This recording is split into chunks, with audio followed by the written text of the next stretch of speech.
स्वयं ब्रह्मा को भी मरना पड़ा था। जी हाँ, जिसने यह दुनिया बनाई है वह भी काल के हाथों मौत की नींद सो गया था। और यह भारत का वह स्थान है जहाँ स्वयं देवों के देव महादेव ने अपने हाथ में चिपके ब्रह्मा के उस कटे सिर से मुक्ति पाई थी। यह कहानी है विष्णु और ब्रह्मा के अहंकार की। तब ब्रह्मा के 4 की जगह 5 सिर हुआ करते थे। उन्होंने अभी अभी दुनिया बनाई थी और विष्णु उसका पालन करते थे। एक दिन दोनों में झगड़ा हो गया।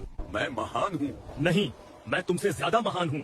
दोनों ने 4 वेदों से इसका उत्तर मांगा। वेदों ने भगवान शिव को ही सबसे महान बताया। उत्तर सुनकर विष्णु ने तो इसे मान लिया, लेकिन ब्रह्मा क्रोधित हो गए। उनका 5वां सिर महादेव की निंदा करने लगा। भला वो शमशान में रहने वाला अघोरी महान कैसे हो सकता? इतना सुनते ही और ब्रह्मा के अहंकार को देख शिव क्रोधित हो गए। उनके क्रोध से एक भयंकर रूप प्रकट हुआ। भयंकर काला रंग, लाल आंखें और हाथ में त्रिशूल। ये थे काल भैरव। प्रकट होते ही शिव ने उन्हें आदेश दिया, जाओ और उस अहंकारी ब्रह्मा को ठिकाने लगाओ।